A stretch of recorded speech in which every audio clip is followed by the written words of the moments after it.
Hey, how's it going, everyone? Welcome back to my channel. This is Mike, underneath the mask. Let's see. All right. There you go. We're all safe. I'm here to do a video to join in with some friends of mine who are doing a new project called, let's see, what is the name of the series? Let me get it right. A Century of Film Favorites, okay?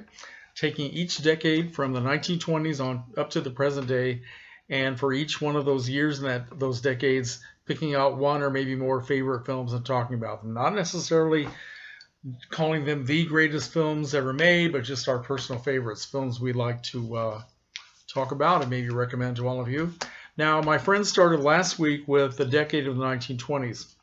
And I didn't join in with that decade because, quite frankly, my experience from that decade is quite limited. I haven't seen that many silent films, and I honestly couldn't come up with a film for each year of that decade that I've actually seen. So I thought I would wait until the 1930s, which is what we're doing this week. So 1930 to 1939, let's start out with the best picture of the year 1930, which a couple of my friends have also mentioned.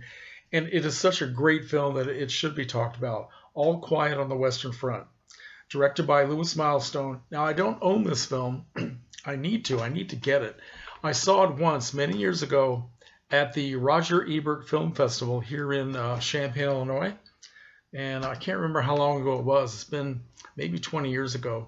But it had a big effect on me. It was a great, great film. It's truly one of the best and most effective anti-war statements ever put on cinema. And the last image of the film will stay with you forever. So that is a film that I highly recommend. I recommend it to myself. I need to get a copy of it so I can watch it again. But another film from 1930 I'd like to talk about is a milestone in its own way, and that is Anna Christie, starring Greta Garbo, in which the legendary Greta Garbo, one of the leading lights of the silent era, spoke on film for the first time. She waited a long time to make her sound debut. She was actually kind of afraid because she thought her accent wouldn't go over with the audiences. So she waited for the right project, and this was the perfect project for her to start with. And it's a very kind of a stagey film. I think it was a stage production before it became a film, and but Garbo was just absolutely fantastic. See, what was her first line? She walks into this tavern, and she says to the waiter, "Give me a whiskey, ginger ale on the side, and don't be stingy, baby." And after that, audiences were entranced, and the world was never the same. So, Greta Garbo, Anna Christie. Now up to the year 1931. Of course, that was the year we started the Universal horror cycle with great classic films. Frankenstein, Dracula. I love those films so much. Talked about them many times, and my friends who have already made their videos for the 1930s, they talk about these films as well. But there was another genre starting out at another studio. This Warner Brothers was beginning their gangster cycle, and this is one of the best films from that cycle, Public Enemy. The Public Enemy, starring Jimmy Cagney in his signature role, made him famous forever, and just a terrific film, directed by William Wellman. It also stars Joan Blondell, Jean Harlow, Mae Clarke, the woman that got the grapefruit pushed in her face. A very violent film, very controversial for its time, but certainly worth seeing. Jimmy Cagney, Public Enemy. All right, now for the year 1932, I'm going to talk about a film that I don't own. This is a film that I saw in one of my film classes a couple of years ago, and it made a big impression on me. A terrific movie called I Am a Fugitive from a Chain Gang, starring Paul Muni, directed by, let's see, Mervyn LeRoy. Yeah, Mervyn LeRoy. Okay. Now, this is another one that I need to get because I do want to see it again. Paul Muni was so wonderful in this film about a man who can't remember all the details now, but he did commit some kind of a crime, or maybe he was unjustly accused. I can't remember now. My memory is so bad. But he ends up in a chain gang, which it shows all the ugliness and the brutality of what happens to the men who are living in that atmosphere. And he manages to escape. His life goes through all kinds of changes, and at the end of the film, he's a fugitive once again. It's really an amazing film, and like I said, I need to see it again. So 1933 is a film that I do own, but I wasn't able to find it It's buried somewhere in my shelves up in my TV movie room. But it's a movie called Wild Boys of the Road, once again directed by William Wellman. And this was made at Warner Brothers, 1933. And it's part of one of the Forbidden Hollywood box sets, pre-code Hollywood films that were it was put out by the Warner Archives, and I have that, but I wasn't able to find it. But anyway, all it has is just the title of it on the front. Anyway, it's about kids, mostly boys, but some girls as well, who run away from home during the Great Depression. They run away from home not only to find jobs, to make money, to survive, and to maybe send back to their parents, but they also run away because their parents are struggling so much. They feel like they're a burden living at home and their parents having to take care of them and feed them when they're trying to survive themselves. So they leave home because they think that they're going to make things easier for the parents. It's a very, very visceral and very tragic story, starring a young actor named Frankie Darro, who is one of my favorite actors from that era. A child actor. He goes all the way back to silent movies when he was very young, and then he made the transition into teenage films, young adult films, and had a very long career. He's really terrific as the top bill star in this film, and yeah, highly recommended. It's in a way, it's kind of some of the criticism about the film is that it was sort of over sentimentalized, and I think if I remember correctly, William Wellman said that he thought that he needed to put in some things that would give people hope, to make it not seem so bleak. So he put in some things at the end that would make the film give the people who were living in the Great Depression in 1933, to give them some glimmer of hope for the future. So it's really a great film that's worth seeing. Now, 1934, I'm going to talk about two very different films. I decided to pick the film that made the young Bette Davis into a star. This is a film called Of Human Bondage, made at RKO. And the top star of the film is Leslie Howard. And based on a novel by W. Somerset Maugham, Bette Davis plays a very low-class, very cold, conniving waitress named Mildred Rogers, who becomes the obsession of a young medical student played by Leslie Howard, a man who is very sensitive. He is a man born with a club foot. He's very sensitive about that because he thinks that makes him unattractive to women. He becomes absolutely obsessed with this woman who uses him for everything that he can give her. And then during the course of the film, during the climax of the film, she turns on him in anger and viciousness and tells him exactly what she has always thought of him. It is a star-making sequence. Bette Davis is incredible in this movie. She worked very hard to try to acquire an authentic Cockney accent. I think she did pretty well, and probably as well as any other American who's tried to do a Cockney accent. But she really got a lot of acclaim for this movie, and it kind of changed the world for her as well. So, Bette Davis. And the same year, you can't really talk about the 1930s without at least mentioning Shirley Temple, who was Little Miss Perfection. I think this is one of her best films, Bright Eyes. This is the one where she sang on the good ship Lollipop, and she's so sweet, it's just absolutely sickening. One of the best things about this movie is it introduces another child star named Jane Withers, who comes in as sort of the anti-Shirley Temple, the antithesis of Shirley Temple. Mean, bratish, snarling, cruel, and she just gives little Shirley absolute hell, and she is wonderful. She walks away with the picture. So it was kind of a milestone in the fact that it introduced Jane Withers, who became a big star, a star overnight, actually, after making this movie. So, all right, Bright Eyes. Now, 1935. Again, you can't talk about the 1930s without at least mentioning Astaire and Rogers, Fred and Ginger, who made 9 musicals during the 1930s, all at RKO. And most of them were big hits, big financial hits, and they were just the most famous dance team ever in movies. And I think this is one of their best films. I saw this movie recently, well, fairly recently, about a year ago, a couple of years ago, back when we could still go into movie theaters and sit close to each other and enjoy movies. Remember that? That was a long time ago.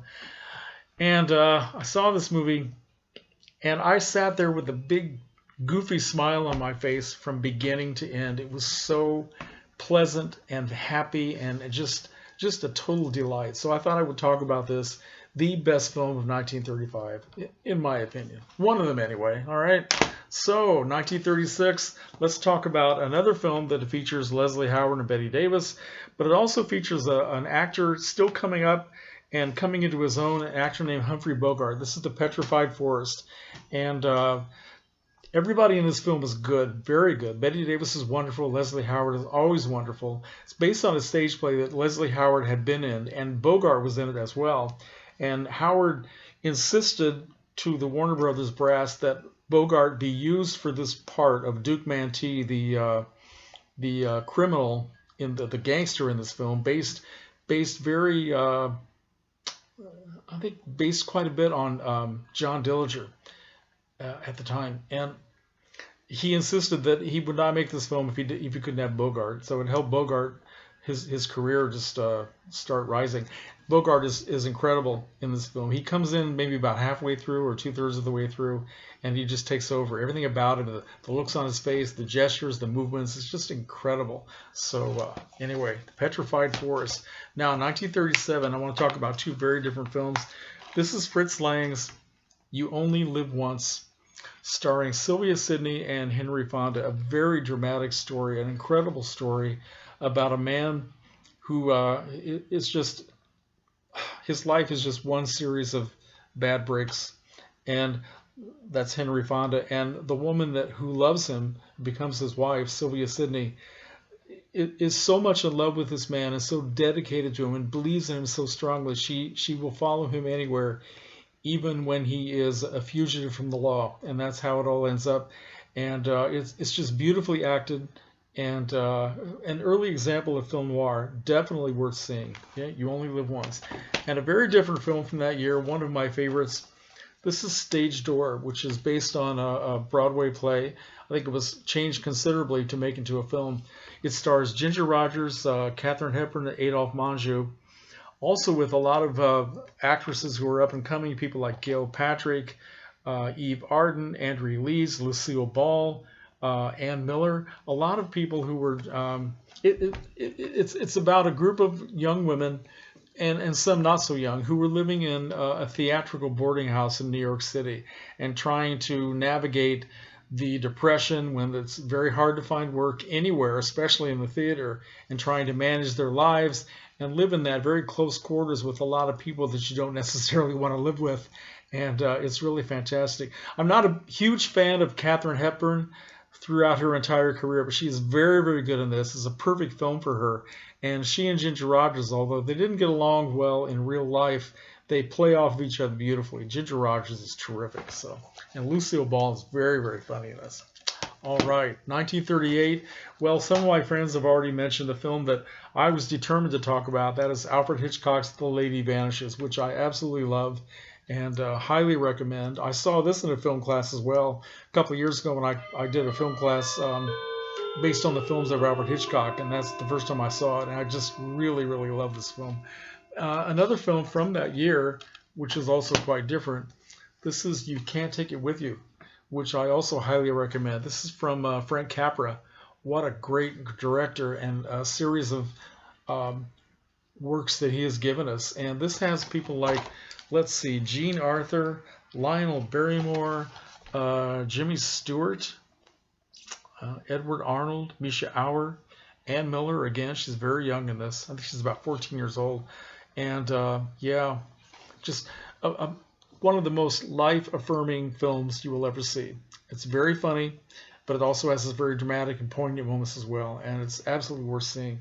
So that's 1938. Now we get up to 1939, which of course is, by everybody's reckoning, the greatest year for American films. Maybe films anywhere, but certainly in American films. And you could make a list about, 4 miles long. I love all the great films. I love The Wizard of Oz. I love Dark Victory. I love Gone with the Wind. Well, I like Gone with the Wind. I'm not in love with it, but it is a very impressive film.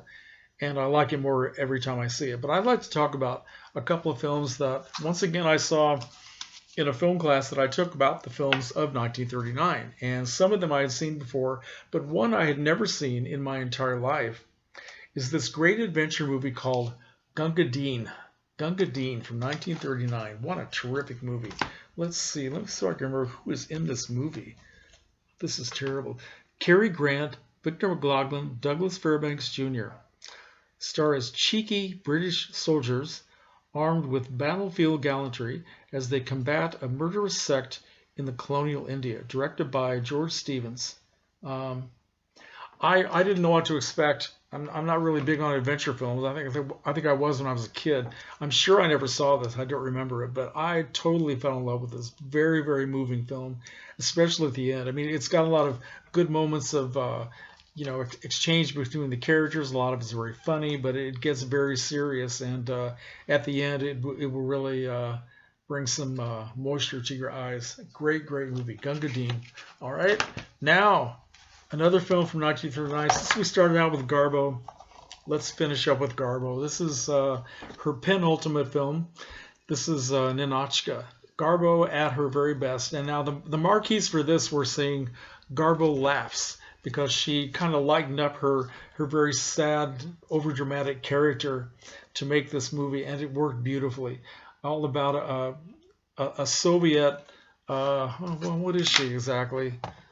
What is she? A Soviet something or other. Yeah, well, anyway, she's a Russian envoy coming to Paris on some official business.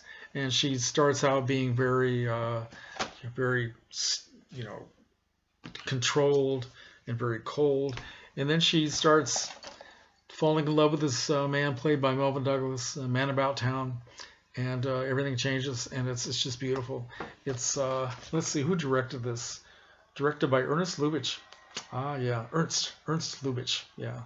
So if you've never seen Ninotchka, put it on your list. It's absolutely wonderful. So those are my films for the year, or for the decade of 1930 to 1939. Let me know what you think, and I will give you any response that you want to hear. No, all comments are welcome all the time. Take care, folks.